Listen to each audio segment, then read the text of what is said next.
North east series के इस सफर में इसके तीसरे और आखिरी एपिसोड में आप सभी का इस्तकबाल है। और इस एपिसोड में आप देखेंगे एशिया का क्लीनेस्ट विलेज।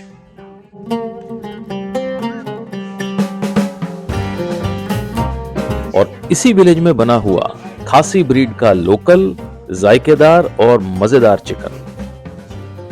इतना सुंदर गांव मैंने अपनी जिंदगी में पहले कभी नहीं देखा। Really beautiful, worth visiting. साथ ही रूबरू करवाऊंगा मैं आपको अद्भुत और आश्चर्यचकित कर देने वाली वो जड़ें जो आपस में मिलकर बनाती हैं रूट ब्रिज। और आखिर में कुदरत का एक बेहद हसीन नजारा बांग्लादेश के साथ लगती हुई डॉकी रिवर के साथ।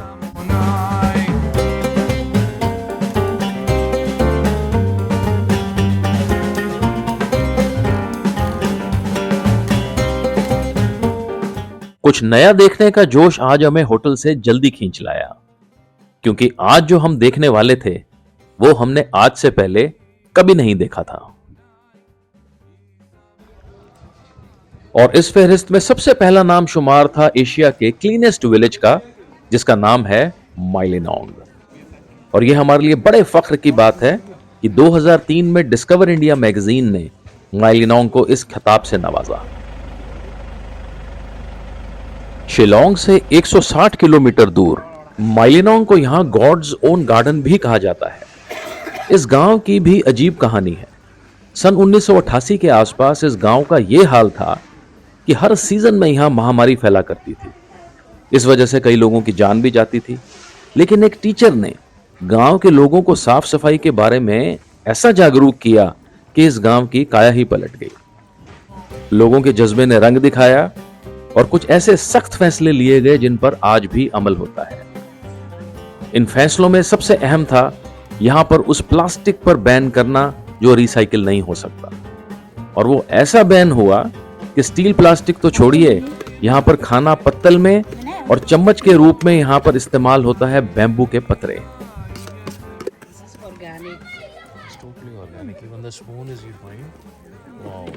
वुड का है ना, ये बैम्बू का आई थिंक।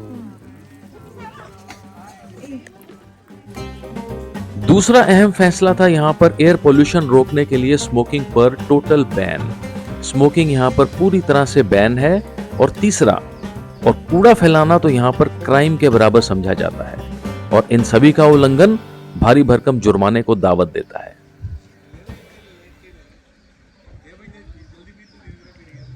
यहां के घर, यहां का रखरखाव, यहां की सड़कें, सफाई पसंद लोगों का जज्बा, बिल्कुल ऐसा लग रहा था जैसे सिंगापुर के किसी सफारी पार्क में घूम रहे हों। यहां पर बैम्बू का काफी इस्तेमाल होता है, फिर चाहे दुकानें हों या रेस्टोरेंट की टेबल, या फिर सड़क के किनारे लगे ये प्यारे से डस्टबिन, या फिर 300 फुट ऊंची मचान ही क्यों ना हो।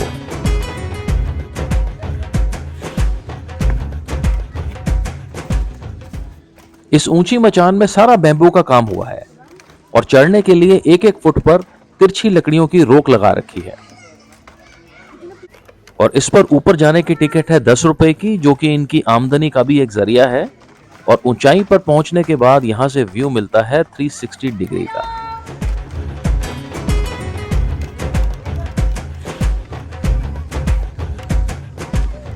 सिर्फ बांस और रस्सी के सहारे ये मचान ऊपर हवा में झूल रही थी और कई लोग घबरा भी रहे थे।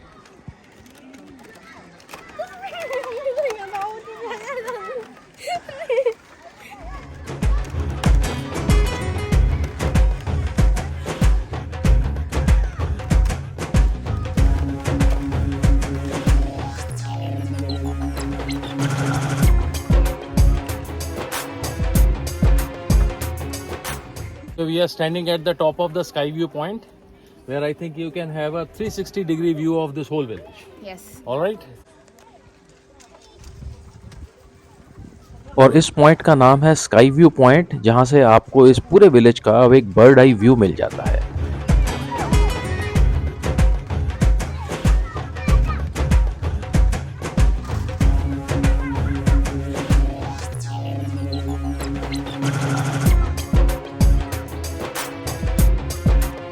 ये जगह मुझे गांव कम और इको पार्क ज्यादा लग रही थी, जिसमें तरह तरह के पौधे और रंग बिरंगे फूलों पर तितलियां मंडराती देखी जा सकती थी। आपको यहाँ हर दूसरा घर होम स्टे मिलेगा, जो कि यहाँ की आमदनी का सबसे बढ़िया सोर्स है। और मेरे ख्याल से यहाँ एक दो दिन के लिए रहना अपने आप में ही एक बड़ा ही अच्छा तजुर्बा रहेगा। यहाँ रहकर कुदरत के करीब रहने का एहसास ही लाजवाब है। इनका तीसरा अहम आमदनी का जरिया है यहाँ के रेस्टोरेंट्स, जो कि एकदम लोकल घर जैसा खाना बनाते हैं, और वो भी एकदम लाजवाब। बांग्ला खाना खूब भालो। एक ऐसे ही रेस्टोरेंट के बाहर काफी चहल पहल देखकर कदम रुक गए और अंदर हम बढ़ गए खाना खाने के लिए। सर ये टेबल कितना प्लेट चाहिए? अंदर मुलाकात हुई पूरन जी से, जो अपने 4-5 साथियों के साथ ये रेस्टोरेंट चलाते हैं। यहाँ वेज और नॉन वेज दोनों डिशेस अवेलेबल थी। It's chicken curry. This is chicken. Yeah, chicken curry. You can chicken curry. This is very dark in color, huh? Yeah. Okay. But it's very It tasty. smells so good, yeah. Wow. Good. Spicy. And it's spicy. Yeah. Okay. And it's very tasty also. Okay. And this one? Yeah, water. Water. Boiling water. Right. Okay. चावल यहाँ का एक staple food है, जो कि veg और non veg दोनों के साथ खाया जाता है। और हमने यहाँ ऑर्डर किया यहाँ का स्पेशल एंड स्पाइसी चिकन, जो कि देखने में ही काफ़ी अलग सा लग रहा था। इसकी ग्रेवी काफ़ी गाढ़ी थी और रंगत भी आम ग्रेवी से काफ़ी हटकर थी, लेकिन था बड़ा ही जायकेदार। अच्छा, चिकन कैसा है? नाइस। थोड़ी मिर्ची है। ओके, स्पाइसी है। खा के देख। एक यहाँ की और इन्होंने स्पेशल चीज सर्व करी थी, वो थी प्याज, टमाटर और पुदीने की चटनी। ये भी काफी स्पाइसी थी। हाथ का मजा अपनी होता है, नहीं?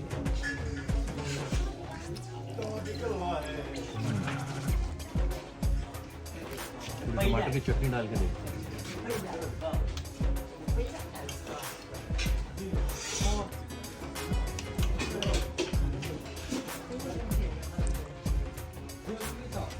अच्छा, यूनिक सा टेस्ट है बड़ा।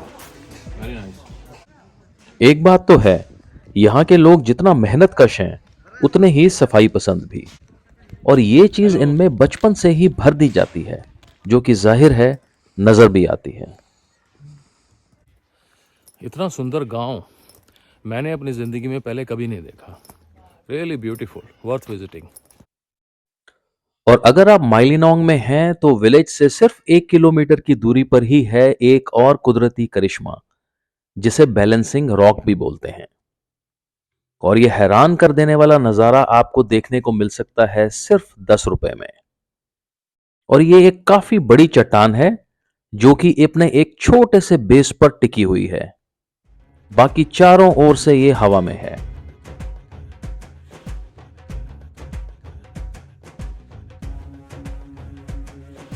यहां काफी लोग पहलवानी करते हैं इसको हिलाने के लिए, लेकिन मजाल है ये टस से मस हो जाए।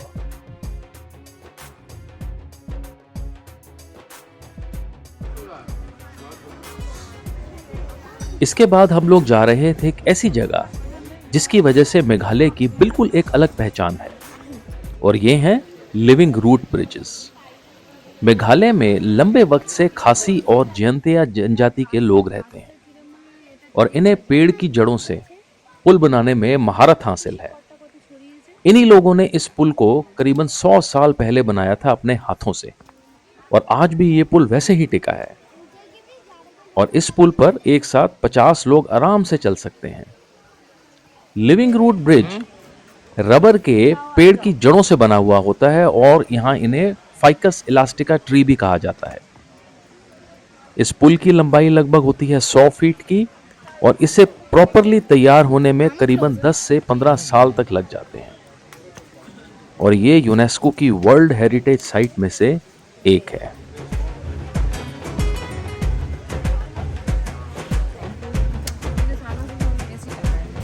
ये जड़ों का जाल एक बेहद खूबसूरत कारीगरी की मिसाल पेश करता है।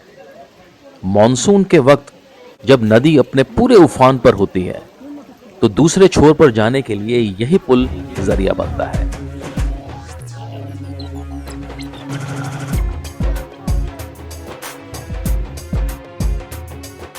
अब हम लोग जा रहे थे आज की अपनी आखिरी मंजिल की ओर। नदियों में पोल्यूशन को लेकर काफी अभियान चलाए जा रहे हैं, लेकिन मेघालय में एक ऐसी नदी है जिसे सबसे साफ नदी का खिताब हासिल है। और इस नदी पर नाव ऐसे चलती है जैसे कांच पर चल रही हो, और इस नदी का नाम है डॉकी रिवर। हवा से बातें करती किश्तियां इसके इतने साफ होने का सबूत है।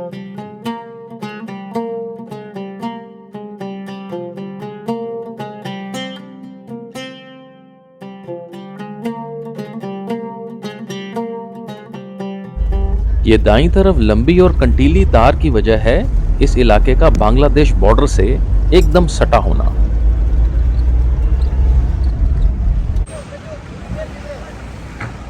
यहां से खड़े होकर आप थोड़ा बहुत बांग्लादेश का जायजा ले सकते हैं।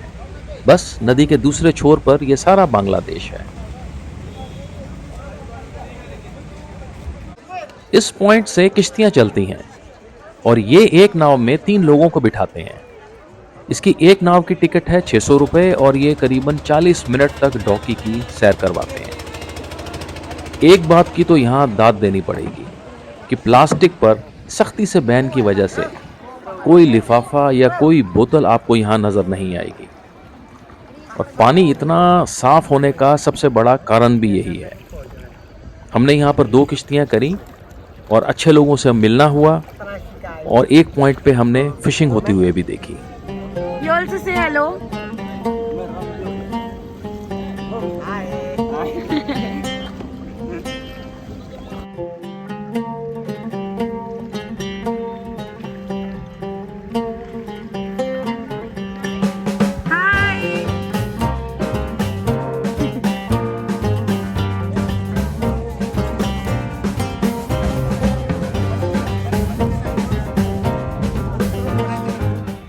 अच्छा, डॉकी रिवर देखते देखते मेरे को एक यहाँ पे हजरत जो है वो चीज़ बेच रहे थे, बड़ी टेम्पटिंग सी चीज़ लगी। थोड़ा बताएंगे इसके बारे में, है क्या ये? हाँ सर, ये स्पाइसी बेर। हाँ, स्पाइसी बेर। हाँ, स्पाइसी बेर। अच्छा। इमली, धनिया, खारा मिर्ची मिक्स, और ये वाला स्वीट बेर, ये इमली। ओके। तीनों अलग अलग टेस्टी है, और अच्छा। ये बहुत टेस्टी है। जो लोग खा के टेस्ट करता है वो गोर के लिए लेके जाता है, बहुत अरे टेस्टी है। वाह, अच्छा। और इधर जो टूरिस्ट आता है हम लोग खिलाते हैं, पसंद होने से ले सकता है, और पसंद नहीं है तो मैं देगा। अच्छा अच्छा ऐसा। अच्छा अच्छा। ये क्या है, ये क्या है? ये स्वीट, अच्छा, और ये स्पाइसी, ये इमली, लेकिन हाँ, तीनों अच्छा, अलग अलग टेस्टी ये है। हाँ। स्पाइसी, हाँ। ये वो है, और ये स्वीट है। ये स्वीट, ओके, ये बच्चे ओके। के लिए। ये और है बेर है, लेकिन हाँ, ये सब मसाला बेर, मसाला बेर। लोकल फ्रूट, लोकल फ्रूट है यहाँ का। हाँ हाँ, हाँ, इधर। Very good, very good.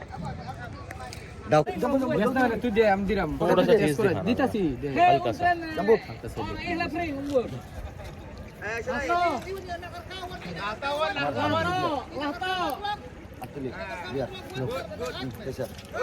ये थोड़ा दिखने में अजीब सा है, लेकिन खाने में बहुत मजेदार है। हाँ, बहुत टेस्टी है। बहुत बढ़िया। चटपटा। इमली और ज्यादा टेस्टी है। इमली और ज्यादा टेस्टी है। ये देख लीजिए, ये इधर जो टूरिस्ट आ रहा है इमली। लेके आ रहा है, लेकिन स्पाइसी 2 महीना, स्वीट वाला 2 महीना, इमली 6 महीना, अच्छा, तीनों अलग अलग फ्लेवर। और ये स्वीट, ये मीठा वाला। ये मीठा वाला भी खा के देखता हूँ। अभी मैंने खाया स्पाइसी, बाद में इमली, बाद में इमली, और ये स्वीट है। हाँ, फिनिश 3 क्वालिटी। क्या जायका है यार। 3 चीजें एक कटोरी में है, और तीनों का अलग अलग मजेदार, बहुत बढ़िया। हमारी किश्तियां अब एंड पॉइंट पर थी और जहां से इनको वापस मोड़ लिया जाता है, क्योंकि इस पॉइंट पर नदी में बहाव काफी तेज हो जाता है।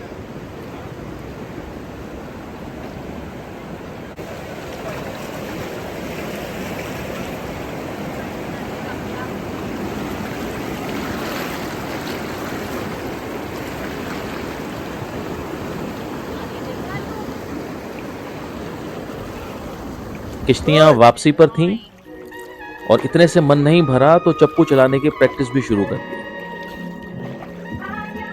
खैर, सूरज डूबने को था और साथ ही वक्त हो चला था हमारे आज के सफर के खत्म होने का। अगली कहानी में आपसे फिर मुलाकात होगी, तब तक के लिए शुक्रिया।